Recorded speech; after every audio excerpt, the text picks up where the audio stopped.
Slaid Cleaves. You had a great show tonight. I want to thank you for joining me today. As I was sitting outside listening to the show, I was watching people going by and realizing that everybody's got a story to tell, and I think we're lucky enough to have you as an artist who can put stories into words and play the songs. Um, your latest album, Everything You Love Will Be Taken Away, seems like a little bit depressing on the outright surface. What helps you wake up every morning? Well, I don't think my music is depressed, and I'm not a depressed person. I don't think my music is depressing, and I'm not a depressed person. The title refers to a basic truism that all life is transient. Everything good and everything bad too, for that matter, is temporary. And that was a realization I made as I reached middle age and realized that all the wonderful things I have in my life, family and family and friends and career and home and comfort is a fleeting little treat that I have to enjoy, that I have for a very short time to enjoy. So the silver lining of the title, "Everything You Love Will Be Taken Away," is an appreciation of the gifts of life. And I was going to basically say that when I see the title, it brings to my mind that we have to cherish everything we have every day that we wake up and live it like it's the last. Exactly. If you could sum up a common response from the fans that you hear, like after the show, I noticed a lot of fans were stopping to talk to you. Can you sum up what a lot of people are saying to you? Well, at the end of a show, there's not a lot of time to talk because if there's 100 people, then you know most people are just want to say a quick hello and thank you, and you see on their faces that they had a good time, and that's very gratifying. And usually it's just a thanks or a story about how far they came to the show.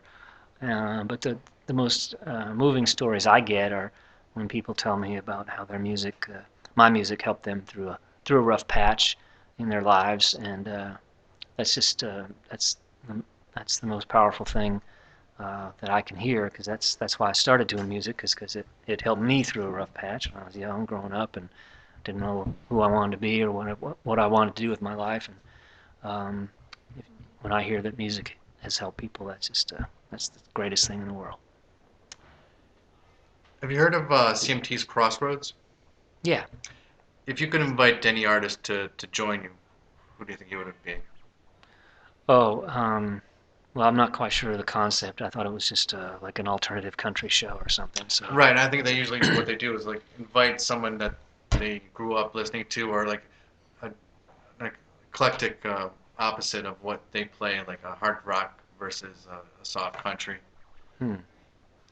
So would I be playing with these people or what, or just Yeah, hmm? or if you could pick somebody that you could play with on stage that you haven't yet. All right.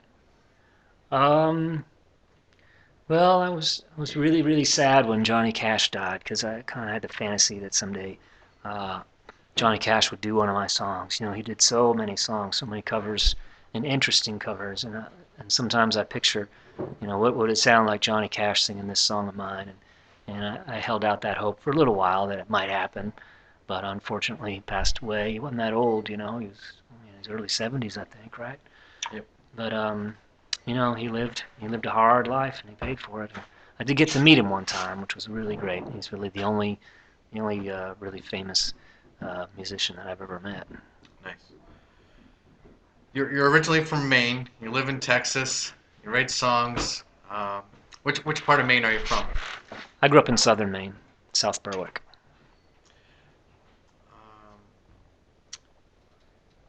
What's the best burger or ice cream that you've come across traveling across the country? um, well, my favorite burger used to be Gillies in Portsmouth, New Hampshire, which was an old lunch cart, and it has since been sold from the original owner, I don't know, 20 years ago, and it was still good for a while until this year I went to have a burger at Gillies, and they're no longer the hand rolled little patty that they squash on the hot old grill, but it was a It was a pre-formed, store-bought patty, and I couldn't believe it, and I'll never go to Gillies again. Oh, broke my heart. All right.